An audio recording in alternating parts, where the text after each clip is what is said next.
How many of you write a letter to your patients after their initial examination? How many of you do an initial examination where you spend some time with a patient going through everything that they need to do? Most dentists don't do an initial examination that's very comprehensive. We see most of our patients in a hygiene room, which is a problem because we only can diagnose one tooth. It's hard to diagnose comprehensively when we don't do a comprehensive examination. So first thing I'm going to recommend that if you're not doing a comprehensive examination, and we'll talk more about this in other videos, I think it's very important to do one. Now, considering that you do a comprehensive examination, I'm going to talk to you about something that I have found very important and very effective at decreasing stress, improving case acceptance, and creating better communication between myself and the patient and their family members, and the other doctors with whom I work. It's called the initial patient letter. Now, we're not taught this in dental school. We're not taught this in residency programs. I'm a periodontist, and most periodontists get most of their patients, about 90% of them, come by referral from restorative dentists. I've been in practice close to 40 years, so being in practice a long time, a lot of my patients come from patients, or because I live in the community, which I went to high school in, a lot of my patients come from people in the community who I know. So I get about 50% of my patients come from self-referrals, from other patients or from the community where I grew up and where I live, which is cool. I like that because it's a different type of a referral. It's less formal. They sort of know who I am already. However, most doctors are not in practice 40 years, and so they don't have that luxury. So what am I talking about? The patient letter. I send an initial patient letter to every new patient, whether they come from another doctor or whether they are just self-referred from a patient, or they just happen to know me from the gym or Starbucks or whatever. Now, we were taught in my residency program that you write a letter to the referring dentist saying, "Dear doctor, thanks for referral, yada, yada, yada, yada. And then, please make it temporary. I'm going to take out this tooth." It's basically to communicate and to thank them. It's a way to build the business. Well, early on in my career, I realized that if I shared information with the doctor, I probably should share it with the patient too. So I've created what I call the initial patient letter, which is really important for good communication with the doctors as well as good communication with the patient. That allows me to tell the patient everything that I want them to know so they can make the best decision for themselves. So what is this letter? This letter is a summary of my findings and a summary of their treatment options and some suggestions and a follow-up. So I'm going to share it. It has 10 parts. The first part is the welcome.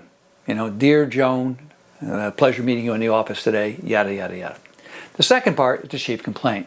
You presented today with missing teeth on the lower left, missing teeth on the lower right, and your remaining teeth have some periodontal disease. Then the history. I go over the dental and medical history. That's part 3. And then there's the examination. It's the oral examination. Oral examination was negative for any pathology. Oral examination revealed tori in the floor of the mouth, which is nothing to worry about because 20% of the patients I see have this, that kind of thing. And then I talk about their periodontal examination. I give them the diagnosis based upon their pocket depth, the bleeding, the attachment loss, the recession, etc. I give them a dental examination.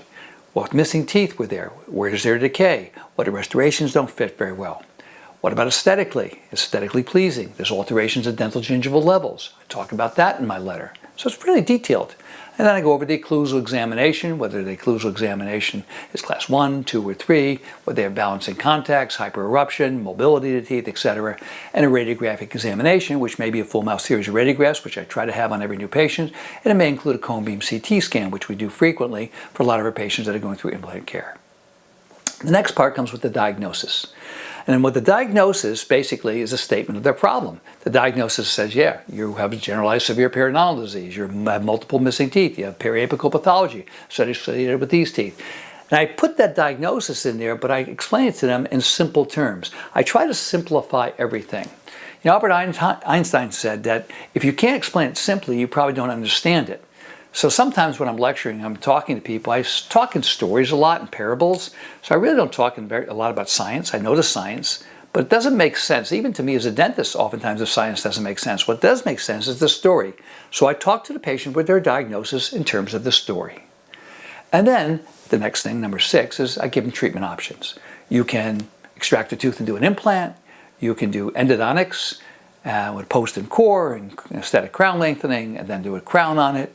You can leave the tooth alone. You can take out the tooth and do a partial. You can take out the tooth and do a 3-unit bridge. So I give them the options. And during those options, I say, if we do an implant, we don't have to touch the adjacent teeth. Okay, that's the positive. I give them the cost, the risk, and the benefit. You don't have to touch the adjacent teeth, but it's going to require surgery to remove the tooth, and then a bone graft, and then 4 months of healing, and then an implant, and then maybe another 4 months of healing. So it might take 9 months, and it might be more costly, but the benefit is you don't touch the adjacent teeth, and you can floss between it easily, etc.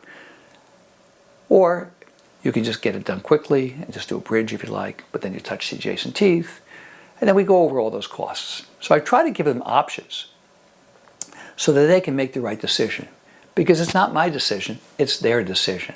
So what this letter really is, opens up a dialogue between myself and the patient. They're able to see what their options are. I always say to patients, when you come to see me, I'm like the Wizard of Oz. You think I'm really this all-knowing guy, but I'm going to pull back the curtain. I go, I'm just a guy that happens to know a little bit about teeth. So those treatment options I give to the patient so they can make the decision, and then I give them a treatment plan. Now, the treatment plan we may not give them at the initial visit. I may do all this at the initial visit and say, I want to take out the tooth and do an implant, or I want to do a bridge, etc.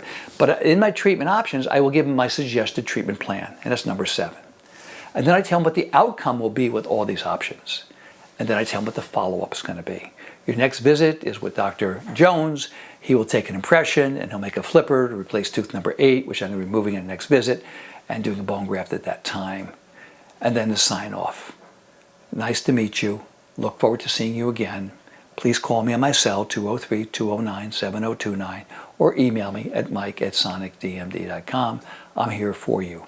And I'll copy that letter to whoever needs to be copied on that letter. It may be the doctor, it may be a restorative dentist, it may be an orthodontist, it may be their parent if they're under 18, or if they're under 18 and their parents are divorced, both parents get it. So everybody communicates. There's nothing like great, clear communication. I recently did a business deal, and we were going back and forth, and there were lawyers on both sides of the deal. There were my lawyers and the other lawyers, and I'm talking to my lawyers, and my lawyers aren't even talking to each other. And then I'm talking to the other lawyers, and they're not all talking to each other. And my lawyers and their lawyers aren't all talking to each other. It turned out there were about 10 people involved in this deal. So toward the end of the deal, because it wasn't really it wasn't going anywhere, I decided I'm going to email both sides. So I am not a lawyer. I know nothing about the law. I knew nothing really about the deal except I wanted it done. So I wrote all 10 people. I go, hey, let's get this deal done. Let's communicate better. And guess what happened? Within about 12 hours, the deal got done because we had really clear, good communication. That's what this letter serves as, really clear communication. Now, I'm going to tell you a story about a patient. I'll call her Nade. I talk about her a lot during my lecture presentations. Nade came in to see me. She was from a different country. She grew up in Albania, and she had a full lower denture. She had 8 or 9 teeth up top, and her upper teeth were hopeless. She trusted nobody. Every experience she had was negative. Nothing was good for her in the dental office. And here she is, 50 years old, head of a bank. Well, not the head of a bank, she was manager of the bank, ran a bank, very accomplished woman. Her husband was a doctor back in Europe, but he was working as a nurse at Yale. So from a good family, smart, but she didn't trust me. So I wrote her this letter, as I do to all my new patients. And she made no follow-up appointment, no follow-up appointment for a cone beam CT scan. I never thought I'd see her again. And in the letter I wrote, I cannot treat you until you develop confidence in the treatment plan and have trust in me. Because it's a partnership between myself and the patient. That partnership is very important if we're going to get a good result. Most of the treatment that I do for patients is an aid, is an assist. It doesn't really make them healthy. What makes them healthy is their body healing. And when people have confidence in me or confidence in their doctor, as a patient, I need to have confidence in my doctor if I'm going to get a good result. If I don't trust my doctor, I'm not going to get a good result. I want that patient to have confidence. So in my letter to the patient, I realized she didn't trust me. So I wrote in the letter, until you develop trust in me, I can't treat you. Clear, open, direct communication. Well, guess what? She went back to her husband. I didn't know this at the time. I didn't notice until I was done treating her. But she went back to her husband. They read the letter over and over again. It was a 3-page letter. And I'll be happy to share that with you if you'd like. Matter of fact, I'll share the template with you in a link at the end of this video for my letter. She went back to her husband. She says, I want to go back. And she came back. She had a cone beam CT scan, and we ended up treating her. And she ended up having upper and lower implants and a comprehensive, rehabilitation. And she was the type of patient, I think you know about these patients. When you see their name on your schedule, you really don't want to see them because they're going to complain. And I didn't think she liked me. I didn't think she trusted me. She was going through treatment. I'm thinking, like, what did I get involved in with this patient? We had a couple complications along the way, but the final result was great. Upper and lower implants, and then she had a nice implant removable rehabilitation, and her smile looked beautiful. The doctor I work with did a beautiful job. And when we were all done with her treatment, she thanked me. And she says, I'll make a video for you. I said, okay. I'm thinking, like, what kind of video is this going to be? And Jose, who's our in-office creative director and does a lot of the videos for us, did a video. And he said to me, he says, Dr. Sonic, because he doesn't call me Mike, he only calls me Dr. Sonic, even though he's been with me for 8 years, he hasn't had to call me Mike. My patients all call me Mike, but Jose doesn't. He's very respectful. So he says, Mike, no, he said, Dr. Sonic, will you please take a look at the video? And I didn't, because I didn't want to see it. I didn't want to look at it. He goes, it's a good video, it's interesting. But he didn't tell me what she said. I waited 4 months. And one day I was in the office, it was like 10 o'clock at night, I finished my paperwork, I'm looking at the video, I go, I'll listen to it. And that video was one of the most impactful videos I have ever seen. In that video, she thanked me for the treatment that I did for her. And she says, you know what made me go through the treatment? You know what influenced me? She says, it was that patient letter. That letter. I had never received a detailed letter like that. I showed my family, I showed my husband, showed my children, I showed my relatives in Europe. She goes, I was so impressed with that letter that I came back and I said, this person is a very special person because he took the time to write that letter. Now I write that letter, I write probably 5 or 6 of those a day. It's routine for me. It's become a routine. But for her, it wasn't routine because she had never gotten a letter like that from anybody else. Nor have I. I've had medical procedures before. I've never gotten a letter from any of the doctors that have treated me, including the dentists that have treated me as well. It's a big deal. And at the end of the video, she says, Dr. Sonic, I think of you every day. You literally changed my life. And just thinking about that almost brings tears to my eyes. Because for this woman who trusted nobody, who had no confidence in any dentist at all, because everything that every dentist had done for her had failed. She was left with 8 periodontal involved maxillary teeth and no mandibular teeth at age 50, and she was a beautiful woman. Now she can smile with confidence. That letter is impactful. It helped her a lot. Now, how does it help us?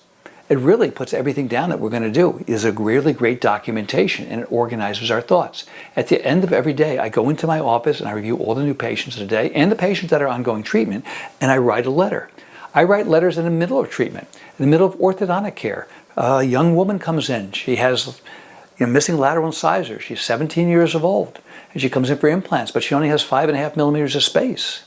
So I write a letter, how many millimeters of space she needs. And I write that letter to the orthodontist, the restorative dentist, to the patient, and to her parents. And again, if they're divorced, both sides, because they have to communicate. Everybody gets involved in that letter. It becomes very detailed. On the next video, I'll talk about the orthodontic patient and how we can talk about that patient early on in care, because I see a lot of orthodontic patients come in with an inadequate amount of space for dental implants. It's all based upon communication. So communication is the key. My suggestion for all of you is to, write that letter. I think it's important. Now, I'm a little old school. I use this dictation machine, and I think I'm the only Sony customer that still has this dictation machine, and I have the only typist that actually takes dictation left in the United States, and she went to high school. She was 2 years ahead of me, so she's older than I am, in her 70s. And I think I'm her only customer left, and she's been listening to my voice about 35 years. But I can knock out about 20 letters literally in about 15 minutes and review the charts, because it's a system down. And once you get that system down, it becomes very easy for you. Now, how are you going to write your letters? You can dictate it. You can use artificial intelligence. You can dictate it to a service. You can type them yourself. I don't recommend typing them yourself. Type the first 100 by yourself, and then after a while start dictating. It's going to be a lot easier, and then there won't be that much blockage. But there is a way. Figure it out. Everybody does it differently. There's no right way to write a letter. Okay? There's no right way to write a novel. There's no right way to do anything, really. I mean, there's many different ways. If there was one right way, we'd all be doing it the same way. But I am going to tell you this. Write that letter. Okay? It's important. It'll change your patients' lives, and I think it's going to change the way you practice. So remember, continue to be the gift to your patients, and that all starts with great communication. Have a great day, everybody, and write that letter.